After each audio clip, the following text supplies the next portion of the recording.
प्रथमतः मी माननीय न्यायालयाचे आभार मानतो. त्यांनी माझं नाव ऍडव्होकेट भूषण महाडिक. मी या खटल्यामध्ये ऍडव्होकेट धैर्यशील पाटील साहेबांबरोबर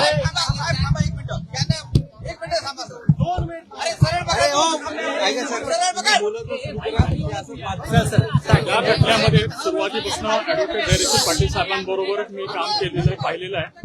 आणि न्यायालयाने या निर्णयाने एक पूर्णतः या प्रत्येक या प्रश्नावरती उत्तर दिलेलं आहे की हे पूर्ण प्रकरण जे आहे ते तथाकथित आहे आणि खोटं घडवण्यात आलं. त्यामुळे न्यायालयाने आज जो निकाल दिलेला आहे तो सर्व साक्ष पुराव्याच्या आधारे दिलेला आहे. तो सर्व गोष्टींचं संकलन करून दिलेला आहे. आणि मुख्यतः हा गुन्हा जो करण्यात आला त्या गुन्ह्याचे खरे जे सूत्रधार आहेत त्यांना बाजूला ठेवून राजकीय दृष्टी डॉक्टर साहेबांना त्रास देण्यासाठी हा यंत्रणेचा वापर करून राजकीय लोकांनी वापर करून हा खोटा खटला दाखल केला. नेमका कोर्टाने आज काय काय टिप्पणी केली, काय काय सांगितलं थोडक्यात सांगा.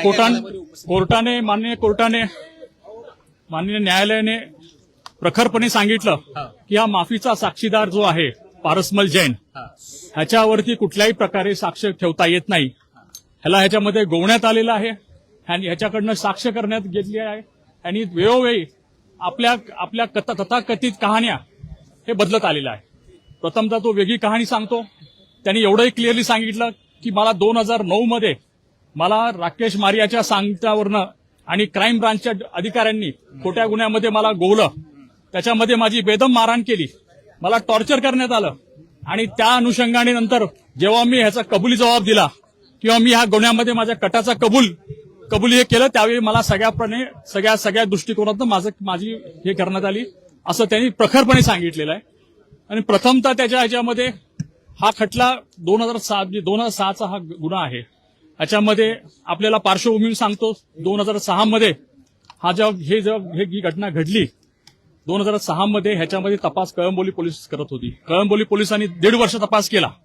त्याच्यानंतर हा तपास क्राईम ब्रांच नवी मुंबई यांच्याकडे वर्ग करण्यात आला. कुणाच्या सांगण्यावरनं करण्यात आला तर मयताच्या नातेवाईकाच्या सांगण्यावरनं करण्यात आला.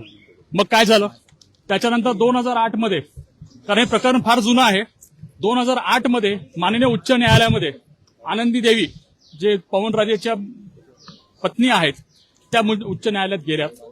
त्यांनी ह्या प्रकरणामध्ये एक तानाजी पाटील, आपल्याला माहित असेल तानाजी पाटीलची नार्को ही पूर्णपणे मीडियावरती दाखवण्यात आली. आणि उच्च न्यायालयात प्रकरण पेंडिंग असताना ही नार्कोची सीडी जी आहे ती बाहेर मीडियाकडे लीक करण्यात आली. त्याची डॉक्टर साहेबांवरती एक संशयाचं वातावरण तयार करण्यात आलं. आणि त्या वातावरणाच्या आधारे त्यांनी उच्च न्यायालयांकडनं असं हे दाखवलं की बघा हे एक सिनियर मंत्री आहेत, कॅबिनेट मिनिस्टर आहेत आणि आम्हाला न्याय मिळणार नाही आणि म्हणून सीबीआयकडे वर्ग करावा. मग सीबीआयने काय केलं, ऑक्टोबर 2008 मध्ये माननीय उच्च न्यायालयाने सर्व कागद जे आहे ते सीबीआयकडे हँडओव्हर करा, हस्तांतरित करा म्हणून सांगितलं. सीबीआयने 2009 पर्यंत काही केलं नाही. पण त्याच्या आधी सीबीआयकडे ही केस म्हणजे 2008 मध्ये ऑर्डर झाल्यानंतर सुद्धा मे 2009 मध्ये ही कहाणी फेब्रुवारी 2009 मध्ये सुरू होते. आनंदीबाई पुन्हा कोर्टात जाते, माननीय उच्च न्यायालयात विनंती करते की ह्या प्रकरण अजून सीबीआय याच्यामध्ये करत नाहीये, कारण त्यांना तोपर्यंत कुठलाही पुरावा, कुठलाही सुराग, कुठलाही तथाकथित डॉक्टर साहेबांपर्यंत जोडता येत नव्हतं.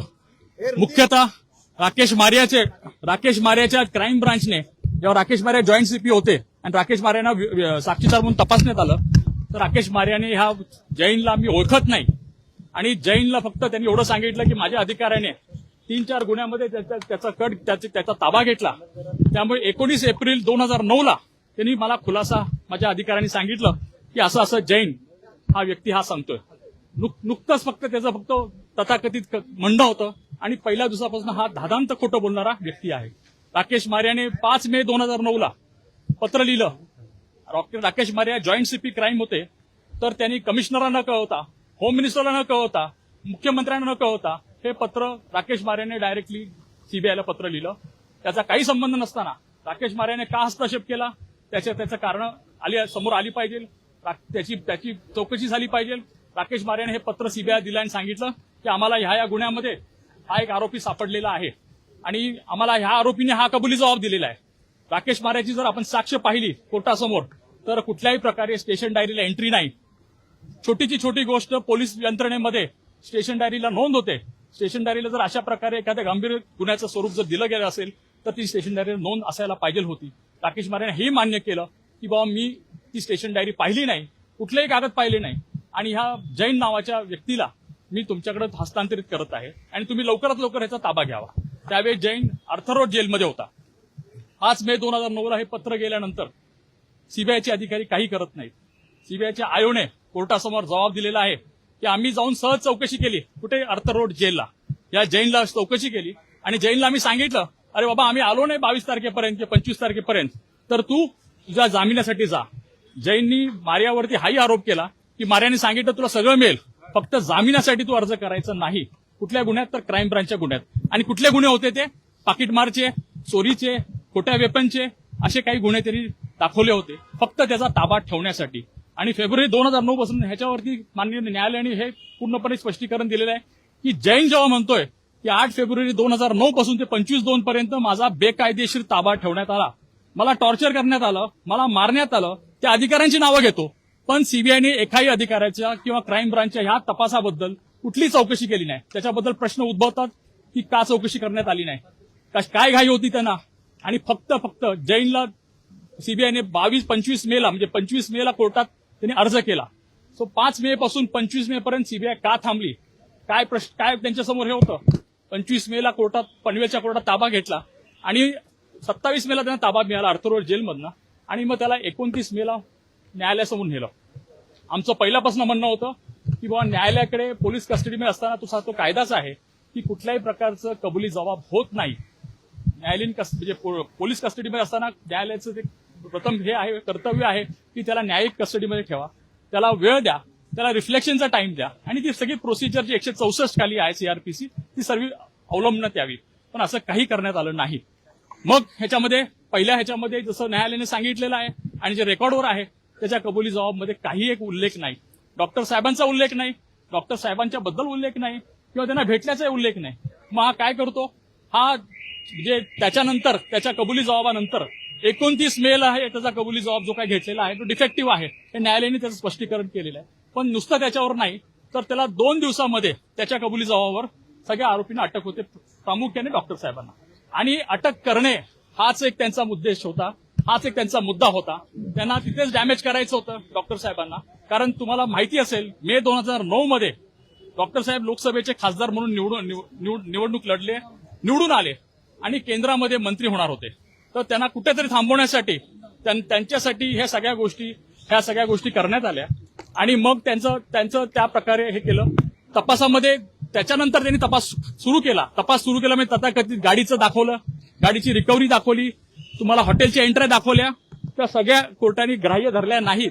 कारण हा जैनच मुळात खोटारडा माणूस आहे, खोटं बोलत आहे, वारंवार आपले हे बदलत गेला.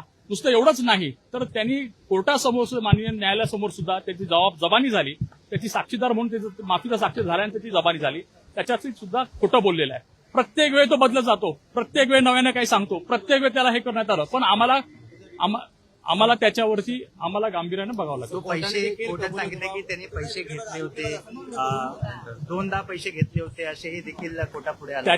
त्याची तथाकथित कहाणी आहे. कुठलाही पैशाचा उल्लेख नाही, कुठल्याही पैशाची देवणघेवण नाही, कुठल्याही पैशाचं नाही. उलट त्यांनी स्वतः म्हटलेलं आहे की मी एक मोठा व्यापारी आहे, माझे 6 फ्लॅट मुंबईत आहेत, माझे राजस्थान कंक्रोलीमध्ये 2 बंगले आहेत आणि मी एक मोठा व्यापारी असून माझं 5 किलो सोनं आहे. तेवढंच नाही तर मी पोलिसांचा स्पेशल खबरी आहे, माझ्याकडे पोलिसांची लायसन्स गन आहे, पोलिसांनी ठाणे पोलीस कमिशनर आणि मी एन्काउंटर किलिंग सुद्धा केलेले आहेत. अशाबद्दल सुद्धा न्यायालयाने त्याचं विस्तृत हे केलेलं आहे की ह्याचं बॅकग्राऊंड बघा, ह्याला सगळ्या गोष्टी माहीत होत्या, ह्याला पोलिसांची प्रोसिजर माहीत होती, पोलीस कस्टडी घेतात कसे माहिती होती, पोलीस एन्काउंटर कसे करतात ते माहिती होते. त्यामुळे ह्या सगळ्या गोष्टी त्यांनी सगळ्या खोट्या कोर्टासमोर आणलेल्या आहेत. सर, एक महत्वाचा प्रश्न, ओमराजे निंबाळकर म्हणतात की या निकालाला हायकोर्टामध्ये ते अपील देणार आहेत, आव्हान देणार आहे, तर त्याकडे तुम्ही कसं बघता, सुद्धा तुमची बाजू कशी आहे? एक प्रश्न पहिली गोष्ट म्हणजे प्रथमतः प्रत्येकाला न्याय मागण्याचा अधिकार आहे, तो त्यांनी वापरावा, त्याच्याबद्दल आमचं म्हणणं नाही. पण आज काय झालं, तुम्ही परवाचं जे दाखवलं आणि मीडियामध्ये आलं की त्यांनी स्वतः सांगितलं की माझा राजकारणाचा जन्मच ह्याच्यावर झाला. आता मी म्हणेल की आता त्याचं राजकारण पण ह्याच्यावर संपणार. जेव्हा ही केस संपलेली आहे त्याचं राजकारणचं भांडवली संपलेलं आहे आणि इथून पुढे म्हणजे आम्ही तिथेही थांबणार नाही.